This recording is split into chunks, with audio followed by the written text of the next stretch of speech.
आज पढ़ाने जा रहे हैं निर्वाचन प्रणाली और निर्वाचन और चुनाव सुधार। इससे रिलेटेड सभी शॉर्ट क्वेश्चंस दे रहे हैं। आप इन शॉर्ट क्वेश्चंस को पढ़ते रहिए। ये सब कंपटीशन बेस्ड मटेरियल है आपका, और आप अगर इसे तैयार कर लेंगे तो राजनीति विज्ञान नागरिक शास्त्र पोर्शन आपका पूरा तैयार हो जाएगा, चाहे वो किसी भी कंपटीशन का क्यों ना हो। सबसे पहला क्वेश्चन है आपका, निर्वाचन प्रणाली क्या है? जनता द्वारा प्रतिनिधि चुनने की प्रक्रिया जिससे लोकतंत्र में सरकार बनती है। नेक्स्ट क्वेश्चन, भारत में कौन सी निर्वाचन प्रणाली है? प्रत्यक्ष निर्वाचन प्रणाली, जनता सीधे वोट देती है। प्रत्यक्ष का मतलब होता है सीधे वोट देना, ठीक है। तो भारत में कौन सी प्रणाली है? प्रत्यक्ष निर्वाचन प्रणाली।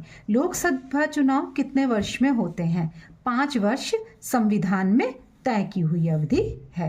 विधानसभा चुनाव कितने वर्ष में होते हैं? 5 वर्ष राज्य सरकार के लिए, ठीक है। मतदाता का अधिकार किसे है? 18 वर्ष या उससे अधिक आयु वालों को संविधान के अनुच्छेद 326 के अनुसार। मतदान का अधिकार कैसा अधिकार है? संवैधानिक अधिकार है, कानून द्वारा नियंत्रित अधिकार है, ठीक है। भारत में चुनाव गुप्त क्यों होते हैं? मतदाता की स्वतंत्रता के लिए, डर या दबाव बचाने के लिए, ठीक है। पहला आम चुनाव कब हुआ? 1951 से 1952 में स्वतंत्र भारत का पहला चुनाव हुआ। एक निर्वाचन क्षेत्र क्या है? चुनाव के लिए तय भौगोलिक क्षेत्र जहां से प्रतिनिधि चुनकर आते हैं। लोकसभा में कितने सदस्य होते हैं? 543 निर्वाचित सदस्य होते हैं, जनता के द्वारा प्रत्यक्ष रूप से चुने जाते हैं। राज्यसभा स्थायी सदन क्यों है? क्योंकि ये कभी भी भंग नहीं होती, हर साल में 1/3 सदस्य बदलते रहते हैं। मतदान की न्यूनतम आयु क्यों हटाई गई? युवाओं को राजनीति में शामिल करने के लिए न्यूनतम आयु को घटाया गया। 61वें संवैधानिक संशोधन के आधार पर। नेक्स्ट क्वेश्चन है, मतदाता सूची क्या है? वोट देने वालों की आधिकारिक सूची को मतदाता सूची कहते हैं। बिना नाम वोट नहीं दिया जाएगा, ठीक है। मतदाता पहचान पत्र क्यों जरूरी है? सही पहचान के लिए मतदाता पहचान पत्र जरूरी है ताकि फर्जी मतदान को रोका जा सके। चुनाव में बहुमत का क्या अर्थ है? आधे से अधिक सीटें। आधे से अधिक सीट का मतलब है बहुमत सरकार बनाने के लिए। चुनाव चिन्ह का क्या महत्व है? पहचान में आसानी, अनपढ़ मतदाताओं के लिए। ईवीएम क्या है? इलेक्ट्रॉनिक वोटिंग मशीन, तेज और पारदर्शी मतदान के लिए। वीवीपीएटी क्या है? वोट की पर्ची दिखाने वाली मशीन मतदाता को पुष्टि के लिए दी जाती है। इसको क्या कहते हैं? वीवीपीएटी। उपचुनाव क्या होता है? खाली सीट भरने का चुनाव। मृत्यु या इस्तीफा अगर कोई एमपी एमएलए दे देता है तो उसको उपचुनाव कहा जाएगा। और जो भी चुनाव कराया जाएगा, जब सीट खाली होगी तो उसको क्या बोलेंगे? उपचुनाव कहा जाएगा। सामान्य चुनाव क्या है? पूरे देश में एक साथ चुनाव। सामान्य चुनाव क्या है? पूरे देश में एक साथ चुनाव। किसके लिए? लोकसभा के लिए। मतदान प्रतिशत क्या दर्शाता है? लोकतांत्रिक जागरूकता, यानी मतदान अगर बहुत ज़्यादा हो रहा है तो लोग जागरूक हैं, तो लोकतांत्रिक जागरूकता का प्रतीक है ये। जितना अधिक उतना बेहतर, यानी जितना ज़्यादा लोग वोट करेंगे उतना ही अच्छा होगा। NODA का अर्थ क्या है? नॉन ऑफ द अबव, किसी को नहीं चुनना, ठीक है। NOTA का उद्देश्य क्या है? मतदाता की असहमति दिखाना, साफ विकल्प देने के लिए। पहली बार वोट देने वाले क्या कहते हैं? ठीक है, पहली बार वोट देने वाले क्या कहते हैं? प्रथम मतदाता। युवा लोकतंत्र की ताकत। चुनाव प्रचार की अवधि कितनी होती है? तय समय तक चुनाव आयोग निर्धारित करता है। चुनाव प्रचार की अवधि कौन निर्धारित करता है? चुनाव आयोग निर्धारित करता है। मौन अवधि क्या है? मतदान से 48 घंटे पहले समय प्रचार पर रोक लगा दी जाती है। मौन अवधि क्या है? मतदान से पहले 48 घंटे पहले समय पे रोक लगा दी जाए, प्रचार पर रोक लगा दी जाती है। अब कोई भी अपना प्रचार, अपनी पार्टी का प्रचार नहीं कर सकता। इसको कहते हैं मौन अवधि। मतदान केंद्र क्या है? जहां वोट डाले जाते हैं, सभी को पता है। जहां वोट डाले जाते हैं उसको मतदान केंद्र कहा जाता है। ये निर्धारित स्थान है। बैलेट पेपर क्या है? कागज से मतदान की पुरानी विधि को बैलेट पेपर कहा जाता था, अब कम प्रयोग में आती है। समान मतदान का अर्थ क्या है?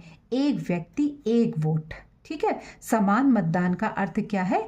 एक व्यक्ति एक वोट, समानता का सिद्धांत है। चुनाव का मुख्य उद्देश्य क्या है? जन इच्छा से सरकार बनाना। चुनाव का मुख्य उद्देश्य क्या है? जन इच्छा से सरकार को बनाना। निर्वाचन आयोग, अब निर्वाचन आयोग से कुछ संबंधित क्वेश्चंस के आंसर देख लीजिए। देखिए, निर्वाचन आयोग क्या है? चुनाव कराने वाली संवैधानिक संस्था को क्या कहते हैं? निर्वाचन आयोग कहते हैं। एक बार फिर से सुन लीजिए, चुनाव कराने वाली संवैधानिक संस्था को निर्वाचन आयोग कहते हैं और अनुच्छेद 324 में इसका विवरण है। निर्वाचन आयोग कब बना? 25 जनवरी 1950 में राष्ट्रीय मतदाता दिवस मनाया जाता है। 26 जनवरी 1950 को निर्वाचन आयोग का गठन हुआ। इसी दिन को राष्ट्रीय मतदाता दिवस भी कहा जाता है। निर्वाचन आयोग में कितने सदस्य होते हैं? एक मुख्य प्लस 2 चुनाव आयुक्त। ठीक है, ये बहुदलीय आयोग बहुसंसदीय आयोग कहलाता है। बहुसदस्यीय आयोग कहलाता है, इसमें कई सदस्य होते हैं। इसलिए मुख्य चुनाव आयुक्त की नियुक्ति कौन करता है? राष्ट्रपति करता है। कौन करता है मुख्य चुनाव आयुक्त की नियुक्ति? राष्ट्रपति करता है।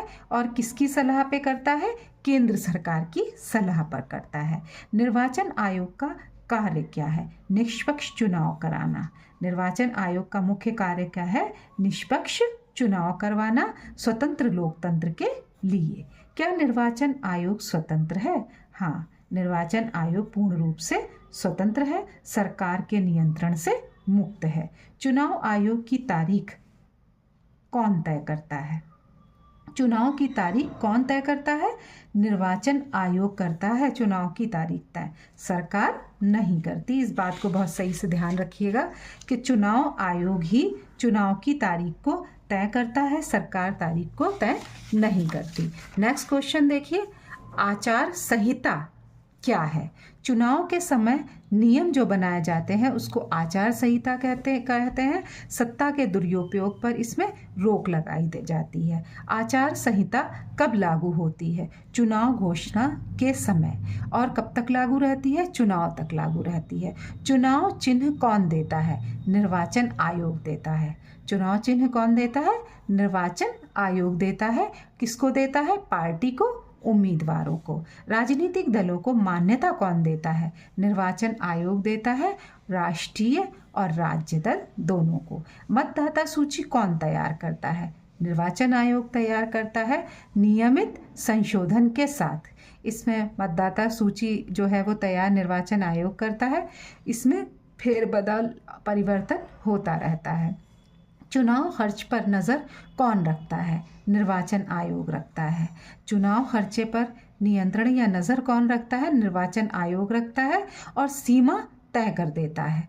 चुनाव रद्द करने का अधिकार किसके पास है? निर्वाचन आयोग के पास है चुनाव रद्द करने का अधिकार। जब भी कभी कोई गड़बड़ी होती है तो निर्वाचन आयोग अगर चाहे तो चुनाव को रद्द कर सकता है। चुनाव पर्यवेक्षण कौन नियुक्त करता है? निर्वाचन आयोग नियुक्त करता है, निष्पक्षता सुनिश्चित करने के लिए। ईवीएम की सुरक्षा कौन करता है?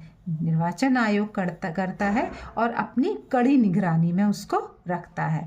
मतदान केंद्र की सुरक्षा कौन तय करता है? निर्वाचन आयोग तय करता है। ठीक है, मतदान केंद्र की सुरक्षा कौन तय करता है? निर्वाचन आयोग करता है और इसमें पुलिस और अर्ध पुलिस बल को भी लगाया जाता है। चुनाव परिणाम कौन घोषित करता है? निर्वाचन आयोग घोषित करता है, आधिकारिक घोषणा। चुनाव आयोग का मुख्यालय कहाँ है? नई दिल्ली केंद्रीय कार्यालय। क्या आयोग सरकार के अधीन है? नहीं, चुनाव आयोग सरकार के अधीन नहीं है, संवैधानिक स्वायत्तता हटता है। मुख्य चुनाव आयुक्त को कैसे हटाया जाता है?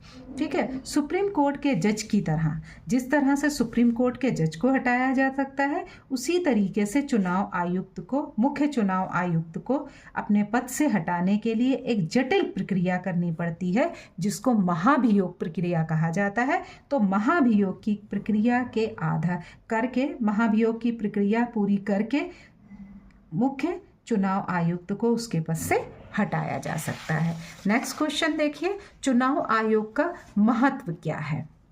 लोकतंत्र की रक्षा और निष्पक्ष चुनाव कराना। चुनाव आयोग का महत्व क्या है? लोकतंत्र की रक्षा और निष्पक्ष चुनाव कराना। चुनाव आयोग किसे निर्देश दे सकता है? किसे दे सकता है? केंद्र को और राज्य सरकार को। चुनाव आयोग केंद्र को और राज्य सरकार दोनों को निर्देश दे सकता है। किसके विषय में? चुनाव संबंधित। ठीक है, क्या आयोग दंड दे सकता है? हाँ, चुनाव आयोग दंड दे सकता है आचार संहिता का अगर उल्लंघन हो तो। ठीक है, चुनाव आयोग पर विश्वास क्यों जरूरी है? लोकतंत्र की साख के लिए चुनाव आयोग पर विश्वास जरूरी है, जनता का भरोसा जरूरी है। चुनाव सुधार, इसके ऊपर कुछ क्वेश्चंस है चुनाव सुधार के ऊपर, ये भी आप देख लीजिए। चुनाव सुधार का अर्थ क्या है? चुनाव प्रक्रिया को बेहतर बनाना। ठीक है, चुनाव सुधार का अर्थ है चुनाव प्रक्रिया को बेहतर बनाना, निष्पक्षता बढ़ाने के लिए। चुनाव सुधार की आवश्यकता क्यों है? धन, बल और बाहुबल रोकने के लिए। चुनाव सुधार की आवश्यकता क्यों है? धन, बल और बाहुबल रोकने के लिए चुनाव सुधार की आवश्यकता है, जिससे स्वच्छ राजनीति बने। ईवीएम चुनाव सुधार का उदाहरण है। हाँ, ईवीएम क्या है? चुनाव सुधार का उदाहरण है। तेज और सुरक्षित मतदान होता है इससे। वीवीपीएटी क्यों लाया गया? पारदर्शिता बढ़ाने के लिए, जिससे कि मतदाता संतुष्ट हों। एनओटीए चुनाव सुधार है। हाँ, असहमति का अधिकार, इसको क्या कहते हैं? असहमति का अधिकार। आचार संहिता चुनाव सुधार कैसे है? सत्ता के दुरुपयोग पर रोक। आचार संहिता चुनाव सुधार में एक बहुत बड़ी भूमिका निभाती है। सत्ता के दुरुपयोग को रोकती है, समान अवसर देती है। चुनाव खर्च सीमा क्यों तय की गई? धन, बल रोकने के लिए, बराबरी के लिए। फर्जी मतदान रोकने का उपाय क्या है? ईपीआईसी और वीवीपीएटी, इसका मतलब होता है voter verified paper audit trail. ठीक है, ये जो है फर्जी मतदान को रोकने के लिए बनाया गया है। नेक्स्ट देख लीजिए, एक राष्ट्र एक चुनाव क्या है? एक साथ सभी चुनाव, यानी पूरे भारत में एक साथ सभी जगह चुनाव को कहते हैं एक राष्ट्र एक चुनाव। खर्च और समय दोनों ही इससे बचता है। एक राष्ट्र एक चुनाव का उद्देश्य क्या है? प्रशासनिक स्थिरता, बार बार चुनाव से बचाव। चुनावी अपराध क्या है? रिश्वत, धमकी, फर्जी वोट, यानी लोकतंत्र के लिए ये सब कुछ खतरा है। यानी चुनावी अपराध किसको कहा जाता है? रिश्वत देना, धमकी देना, फर्जी वोट डालना, और ये सभी लोकतंत्र के लिए एक बहुत बड़ा खतरा है। चुनावी अपराध रोकने की ज़रूरत क्यों पड़ती है? क्योंकि निष्पक्ष चुनाव नहीं हो पाएंगे अगर चुनावी अपराध को ना रोका गया। तो निष्पक्ष चुनाव के लिए चुनावी अपराध रोकना ज़रूरी है। ये जन इच्छा पर भी आधारित है, ये जन इच्छा की रक्षा करता है। सोशल मीडिया निगरानी क्यों ज़रूरी है? फेक न्यूज़ रोकने के लिए। फेक न्यूज़ रोकने के लिए सोशल मीडिया निगरानी ज़रूरी है, ताकि मतदाता भ्रम से बच पाएं। चुनाव सुधार में आईटी का उपयोग क्यों? पारदर्शिता और तेज़ी से लिए डिजिटल इंडिया बनाने के लिए। अपराधीकरण राजनीति में समस्या नहीं, लोकतंत्र कमज़ोर होता है, कानून का सम्मान घटता है। अपराधीकरण राजनीति में समस्या है या नहीं? तो ये आप लोग सुन लीजिए कि लोकतंत्र इससे कमज़ोर होता है, कानून का सम्मान घटता है। अपराधी उम्मीदवारों पर रोक क्यों ज़रूरी? स्वच्छ राजनीति के लिए। जनता का विश्वास जो है उसके लिए ये ज़रूरी है कि अपराधी उम्मीदवारों पर रोक लगाई जाए। चुनाव सुधार में न्यायपालिका की क्या भूमिका है? संवैधानिक निगरानी। क्या है? संवैधानिक निगरानी। गलतियों पर रोक। मतदाता जागरूकता कार्यक्रम क्यों? मतदान प्रतिशत बढ़ाने के लिए। जागरूक लोकतंत्र के लिए। SVEEP कार्यक्रम क्या है? मतदाता शिक्षा अभियान चुनाव आयोग द्वारा। मतदाता शिक्षा अभियान जिसको कहते हैं SVEP, ठीक है, systematic voters education and electoral participation, ये चुनाव आयोग करवाता है मतदाताओं को। ठीक है, नेक्स्ट क्वेश्चन देखिए, ऑनलाइन वोटिंग पर बहस क्यों? सुविधा बनाम सुरक्षा। ऑनलाइन वोटिंग पर बहस क्यों? क्योंकि सुविधा बनाम सुरक्षा, भविष्य की संभावना। इसमें पता चल जाता है कि आगे भविष्य में क्या होने वाला है। चुनाव सुधार से क्या लाभ? निष्पक्ष और पारदर्शी चुनाव, मजबूत लोकतंत्र। चुनाव सुधार से क्या लाभ है? निष्पक्ष चुनाव होगा इससे और पारदर्शी चुनाव होगा। चुनाव सुधार किसके लिए ज़रूरी? जनता और देश के लिए ज़रूरी। इससे लोकतंत्र मजबूत होता है। युवाओं की भूमिका चुनाव सुधार में कैसी? जागरूक मतदान से नई सोच लाते हैं। ठीक है, जागरूक मतदान से, और ये सभी युवा जो हैं वो एक नई सोच लाते हैं। नेक्स्ट देखिए, महिलाओं की भागीदारी क्यों बढ़ानी चाहिए? समावेशी लोकतंत्र के लिए, समान प्रतिनिधित्व के लिए। महिलाओं की भागीदारी अगर रहेगी तो सही रूप से देश हमारा विकसित होगा, विकास करेगा। क्योंकि कोई भी, हर महिला जो पूरे घर को संभाल रही है, वो पूरे घर को संभालने के साथ साथ जो है जितने भी लोग हैं उनको समझाने का, उनको सही चलाने का काम भी तो एक प्रकार से कर रही है। तो उनकी भी भागीदारी लोकतंत्र के लिए आवश्यक है। इसलिए समान प्रतिनिधित्व होना ज़रूरी है। अच्छे चुनाव का अंतिम परिणाम क्या है? मजबूत लोकतंत्र, जनता की सरकार। क्या है? मजबूत लोकतंत्र और जनता की सरकार। तो आज हमने आपको चुनाव आयोग के बारे में बताया, इसमें जो भी सुधार होने चाहिए उसके लिए भी बताया हमने। तो आपने जो है ये सारे शॉर्ट क्वेश्चंस के आंसर पढ़े। अगर आपको समझ में आ रहा है तो कमेंट में यस लिखें। चैनल को सब्सक्राइब करें, बेल आइकन दबाएं ताकि नई वीडियो आप तक पहुंच पाए। देखते रहिए, कंपटीशन की तैयारी करते रहिए। All the best.